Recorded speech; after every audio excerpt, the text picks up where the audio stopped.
Thank you, Mr. Speaker and members. I want to rise first as a legislator, rather a policymaker, because right now I want to share some ideas and some personal experiences and certainly some emotion with you today. SB 12 is bad policy. It has far-reaching unintended consequences. And in fact, this is materially worse than the version that we passed out of this body originally. And I want to let you know that this is I think the fifth anti-LGBT bill that we passed out of this body this session. And I promise you, your constituents, doesn't matter how bad the policy is, this is not what they signed up for either.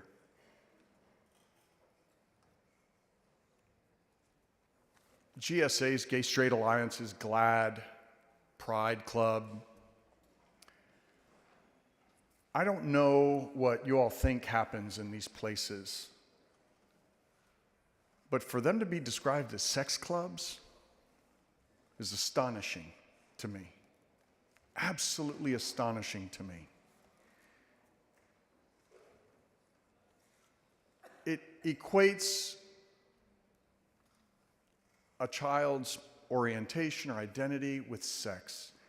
And let me tell you, these clubs are no more about sex than 4-H or ROTC or the basketball team or anything else that goes on in a high school campus. This is a place where kids come together.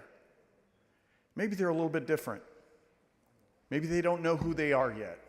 Maybe they're just trying to figure it out. But it's a place that's safe. When I was on the school board, now over 20 years ago, we had just implemented a policy in Dallas Independent School District to prevent bullying of LGBT youth, because they were getting their asses kicked in school. They were getting harassed. They were getting called names. And pride clubs arose not because of sex, but because it was a safe place for these kids to be with peers who kind of felt the same way as they did, or just to be an ally to people who were being bullied. I'm going to speak personally next as a father, because this bill is not about parental rights in my case. My daughter was the vice president of her Pride Club. I should call it Proud Club. You know what they did in that club? It wasn't a sex club. They'd get together and they'd watch movies. They'd color. They'd go to musicals.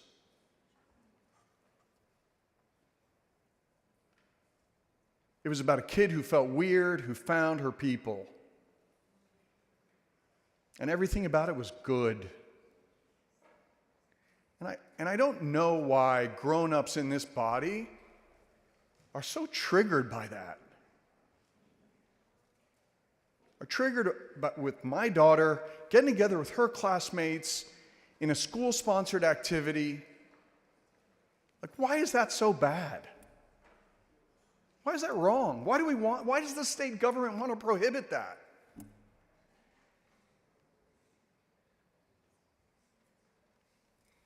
It's shocking to me that grown-ups want to take that opportunity away from kids.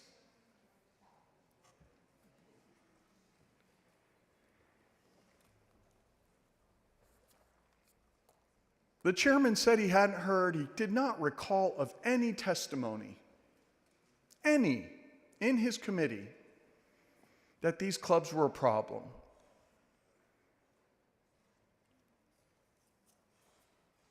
Yet we're about to ban them today. And that's wrong, members. You didn't sign up for that either.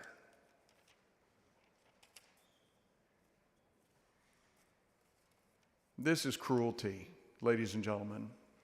Bills like this that target LGBT youth and say you cannot meet together with a school sponsor and have activities together because we think that's wrong. We think it's a sex club. That's cruel, ladies and gentlemen. I think that's wrong.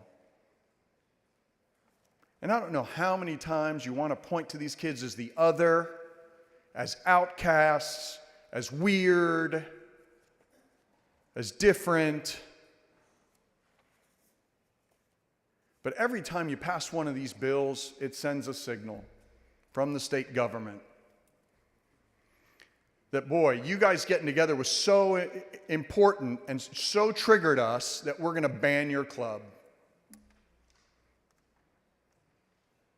And even if your parents want you to go to the club, we're going to say, the government's going to say no.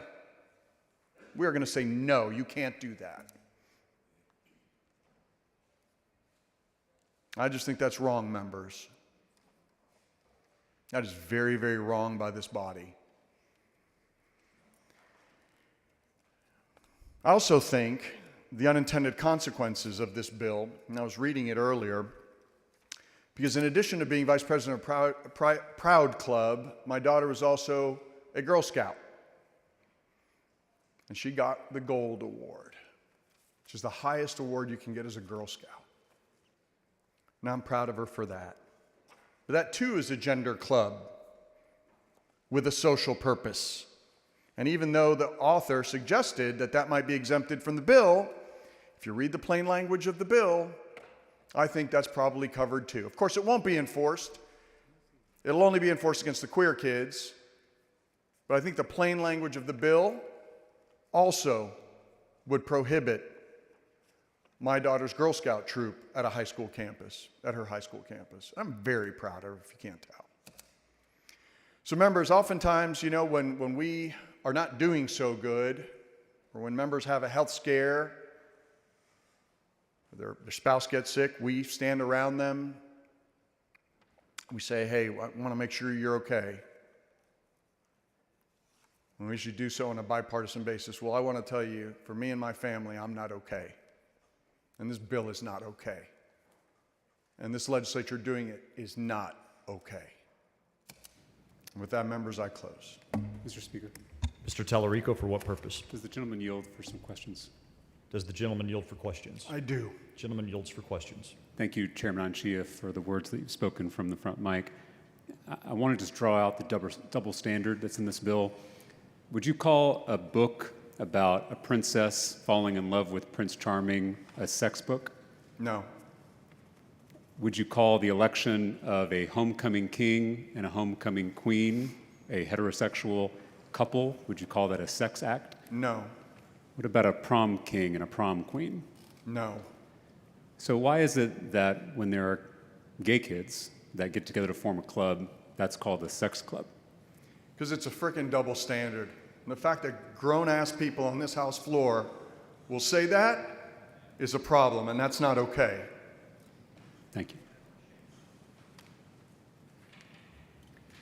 The chair recognizes Mr. Schoolcraft to speak for the bill.